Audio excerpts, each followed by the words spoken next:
말씀 봅니다. 사무엘 하 11장 6절부터 13절까지 말씀입니다.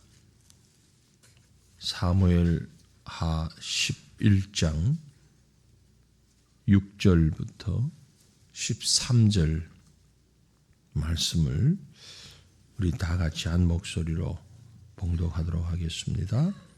다윗이 요압에게 기별하여 헷 사람 우리야를 내게 보내라 하매 요압이 우리야를 다윗에게로 보내니 우리야가 다윗에게 이르매 다윗이 요압의 안부와 군사의 안부와 싸움이 어떠했는지를 묻고 그가 또 우리야에게 이르되 네 집으로 내려가서 발을 씻으라 하니 우리야가 왕궁에서 나가매 왕의 음식물이 뒤따라 가니라. 그러나 우리야는 집으로 내려가지 아니하고 왕궁 문에서 그 주의 모든 부하들과 더불어 잔지라. 어떤 사람이 다윗에게 아뢰되 우리야가 그 집으로 내려가지 아니하였나이다. 다윗이 우리야에게 이르되 내가 길 갔다가 돌아온 것이 아니냐. 어찌하여 내 집으로 내려가지 아니하였느냐 하니 우리야가 다윗에게 아뢰되 언약궤와 이스라엘과 유다가 야영 중에 있고 내 주 요압과 내 왕의 부하들이 바깥 뜰에 진치고 있거늘 내가 어찌 내 집으로 가서 먹고 마시고 내 처와 같이 자리하리이까. 내가 이 일을 행하지 아니하기로 왕의 살아계심과 왕의 혼의 살아계심을 두고 맹세하나이다 하니라. 다윗이 우리야에게 이르되 오늘도 여기 있으라. 내일은 내가 너를 보내리라. 우리야가 그날에 예루살렘에 머무니라. 이튿날 다윗이 그를 불러서 그로 그 앞에서 먹고 마시고 취하게 하니 저녁 때에 그가 나가서 그의 주의 부하들과 더불어 침상에 눕고 그의 집으로 내려가지 아니하니라. 아멘. 오늘 우리는 사무엘 하 11장 말씀을 묵상하면서 이 말씀이 우리에게 주시는 은혜를 함께 누리기를 원합니다. 보통의 사람들은 자신의 죄와 또 허물, 또 부끄러움 이런 것들을 드러내고 밝히기를 싫어합니다. 하지만 성경은 우리에게 있는 모습 그대로를 보여줍니다. 그 모습이 참 부끄럽고 드러내기 힘든 모습이라 할지라도 성경은 그 모습을 있는 그대로 드러내는 특징을 가지고 있습니다. 우리가 다윗 그러면 성경의 인물 가운데 너무너무 훌륭한 하나님의 마음에 꼭 드는 그런 인물로 알고 있습니다. 하지만 그 다윗이 범하였던 너무너무 큰 죄악을 성경은 여과 없이 그대로 드러내고 있습니다. 웬만하면 그래도 다윗 정도면 좀 허물은 감추어 줄 만도 한데 성경은 오히려 그의 허물에 대해서 아주 선명하게 드러내고 있는 것을 볼 수 있습니다. 앞서 사무엘하 우리 10장 또 11장 이 말씀을 쭉 보면 다윗이 얼마나 참 대단한 인물이었는가, 그리고 그가 얼마나 또 끝없이 추락하는 인물인가 하는 것을 볼 수 있습니다.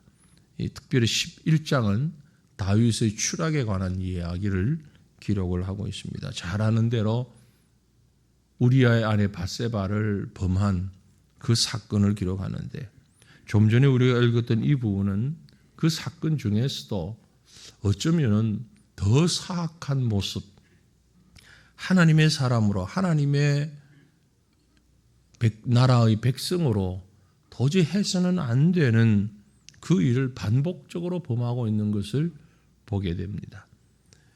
다윗이 우리아의 아내를 범했다. 그것만 해도 정말 돌이킬 수 없는 엄청난 죄악이라는 것을 우리는 잘 압니다. 그 죄악은 다윗이 그만 한가함에 빠졌을 때 하나님 앞에서 또 왕으로서의 긴장을 늦추고 있을 때에 그 일에 빠지고 말았습니다.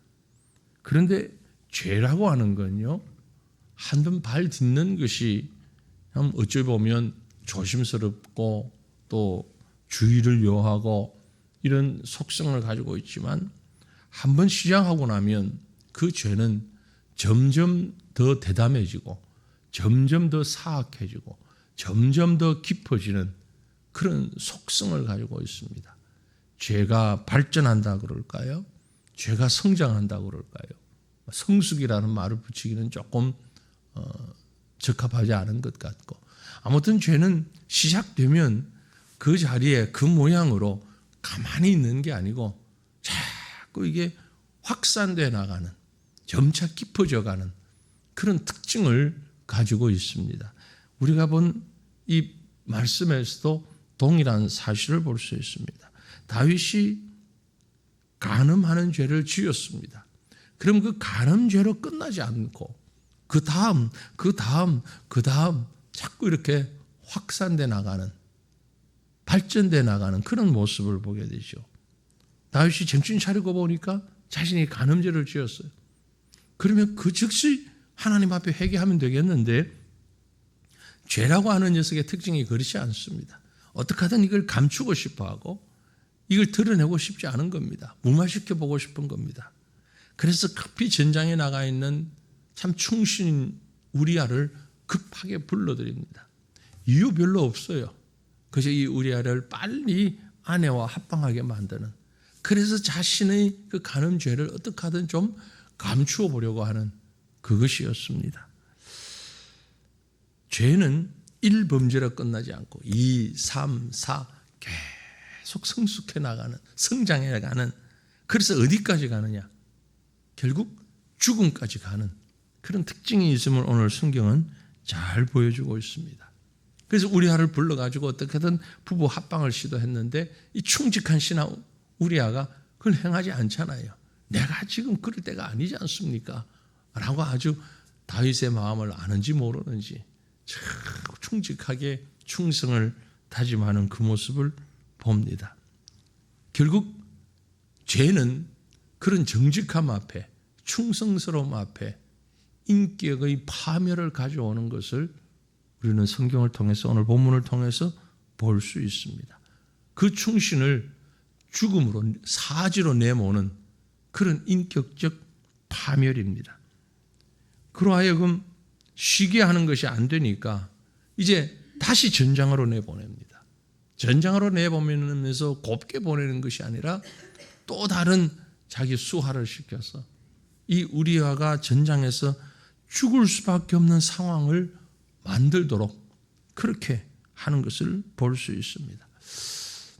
아주 중요한 사실을 다윗은 지금 잊고 있는 것이요, 생명이 하나님께 달려있다는 사실을 잊었고, 전쟁이 하나님께 속한 것이라는 그 사실을 깜빡 잊었는가 봅니다. 전쟁을 자기 죄를 덮는 도구로 사용하고 있습니다. 충신을 죽이는 올무로 사용을 하고 있는 거죠. 전쟁은 분명히 하나님께서 뜻이 있으실 때에 그 역사 진행의 방법으로 하나님이 사용하시는데, 다윗은 지금 이 전쟁을 자기를 변호하는, 자기 죄를 감추는 그 수단으로 사용을 하고 있는 겁니다. 우리아를 내보내고 죽게 만듭니다. 이 얼마나 참 양심을 잃은, 신앙을 잃은 그런 모습입니까? 충신이 자기 곁에 있는 것을 보고 억지로 내쫓는 것도 양심 없는 행동이지만, 그를 죽음으로 사주로 내몬 것, 이것 또한 얼마나 양심 없는 행위인지요. 그런데 결국 다윗이 계획한 대로 우리아가 전쟁에서 죽잖아요. 그 소식을 전하는 전령에게 다윗이 하는 말을 보면 정말 가관입니다. 무엇라고 얘기하는 거 하니까 우리가 읽는 말씀에 저 뒤에 가면 11장 25절에 보면, 다윗이 전령에게 이르되 너는 요압에게 이같이 말하기를 이 일로 걱정하지 말라. 칼은 이 사람이나 저 사람이나 삼키느니라. 우리아가 죽었습니다. 흡지급 와서 지금 상황도 모르는 전령이 이 얘기를 하니까 다윗이 그래도 좀 양심이 있으면 슬퍼해야 하잖아요. 그렇지 않습니까? 그 충신이 전쟁에서 죽었는데, 그러나 우리는 압니다. 이미 다윗이 충신을 죽이기로 마음에 작정하고 직접 자기 손에 피를 묻히진 않았지만 사지로 내몰았어요. 그랬기에 고백하기를 그 뭐 별일 아닌 것처럼, 야 너무 걱정하지 마. 칼은 이 사람이나 저 사람이나 전쟁에 나가면 뭐 이 사람 저 사람 죽기 마련이야. 뭐 쫄병만 죽는 게 아니고 장수도 죽어. 어쩔 수 없지 뭐 어떡하겠니 그걸. 이런 지금 분위기로 그 말을 받고 있는 거죠. 전쟁의 주인은 하나님이심을 부인하고 사리사욕을 챙기고 자기 죄를 덮는 데 사용했던 그 사람의 당연한 반응인지도 모릅니다.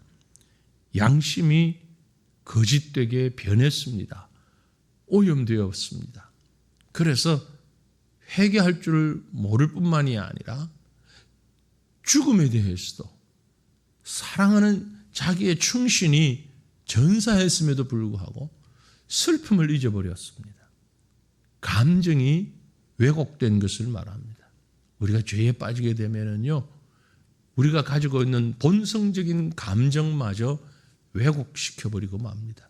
이게 죄의 엄청난 그 악효과이기도 하죠. 어떻게 사람이 저럴 수 있지? 우리가 흔히 악한 범죄자를 보면서 그런 소식을 들으면서 반응하잖아요. 어떻게 사람이 저렇게까지 되지? 그렇게까지 됩니다. 그렇게까지 변합니다. 그 사람을 그렇게 변하게 만드는 것은 바로 죄라고 하는 녀석의 특징입니다.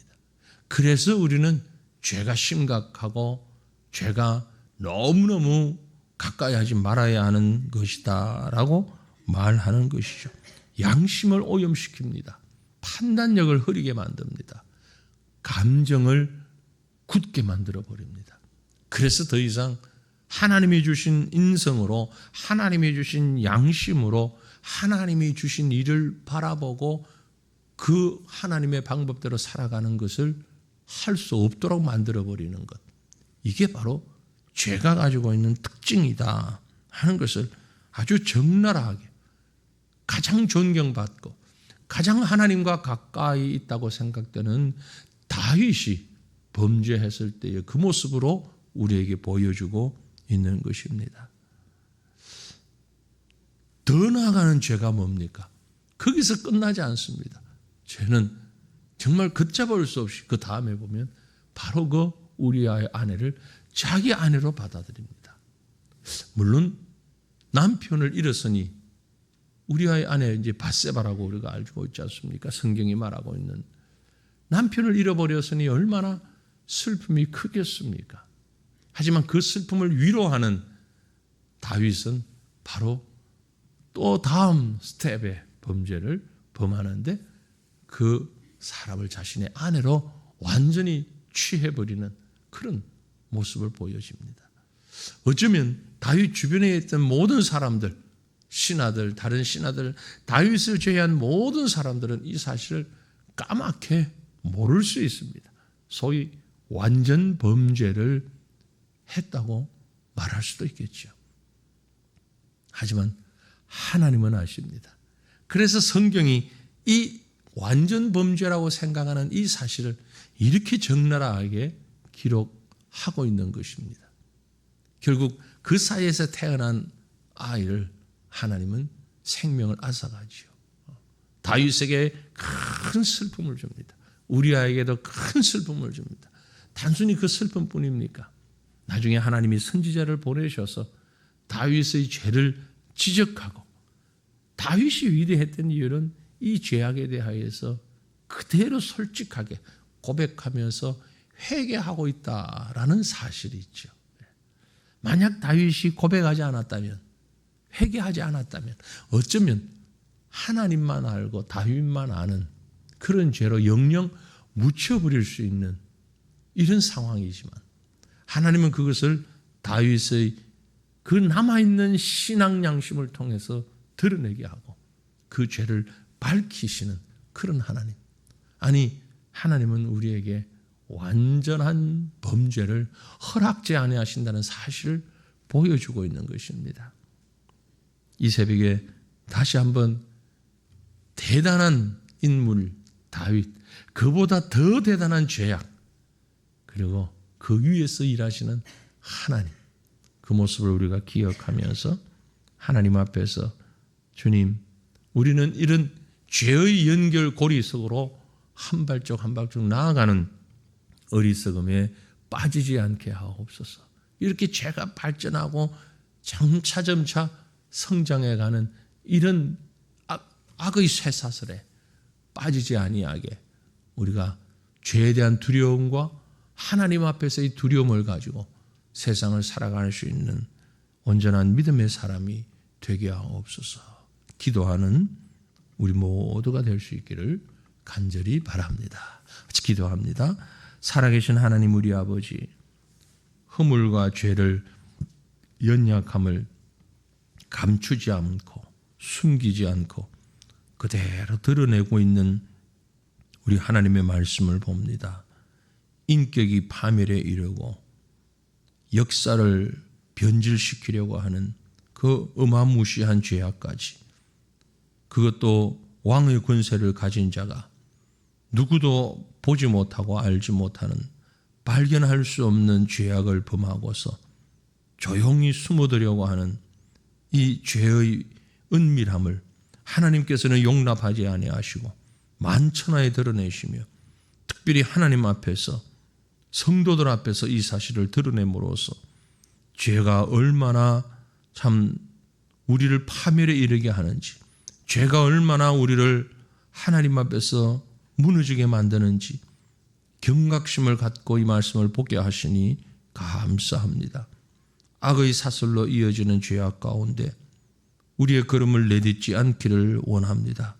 우리의 본성이 악할지라도 그 본성을 제어하고 이길 수 있는 성령의 성품을 허락하여 주셔서 하나님, 죄로 인하여 파멸되어가는 우리의 인격을 보지 않게 하시고 죄로 인하여 사라져가는 선한 양심을 우리가 바라보며 주님 앞에 깨어있는 하나님의 백성들 되기를 소망합니다. 주여, 오늘도 주 앞에 머리 숙여 경배하며 또 우리의 심령을 주께 올려드리오니 하나님, 하나님의 성령께서 우리를 정결케 하시고 온전케 하시고 하나님의 사람으로 살아갈 수 있도록 우리를 지켜주지 아니하시면 어느 누구도 하나님 앞에 바로 설 수 없음을 깨달아서 주님, 다시 한번 주님 앞에 엎드리는 우리 모두의 심령이 되도록 장중에 붙잡아 주옵소서. 하나님의 성령께서 우리를 사로잡아 주시기를 다시금 간구하오며 의지하옵고 걸어가신 우리 구주 예수님 이름으로 기도 올리옵나이다. 아멘. 하늘에 계신 우리 아버지여, 이름이 거룩히 여김을 받으시오며 나라가 임하시오며 뜻이 하늘에서 이루어진 것 같이 땅에서도 이루어지이다. 오늘 우리에게 일용할 양식을 주시옵고 우리가 우리에게 죄 지은 자를 사하여 준 것 같이 우리 죄를 사하여 주시옵고 우리를 시험에 들게 하지 마시옵고 다만 악에서 구하시옵소서. 나라와 권세와 영광이 아버지께 영원히 있사옵나이다. 아멘.